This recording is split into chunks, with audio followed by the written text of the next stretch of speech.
अब आपका question number 4 है, describe the structure and function of endoplasmic reticulum and Golgi apparatus.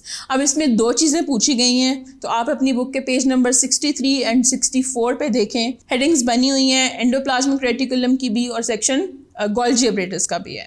अब आप एंडोप्लाज्मिक रेटिकुलम में जाएंगे तो उसके अंदर भी बहुत अच्छी दो हेडिंग्स बनी हुई हैं कि rough endoplasmic reticulum and smooth endoplasmic reticulum.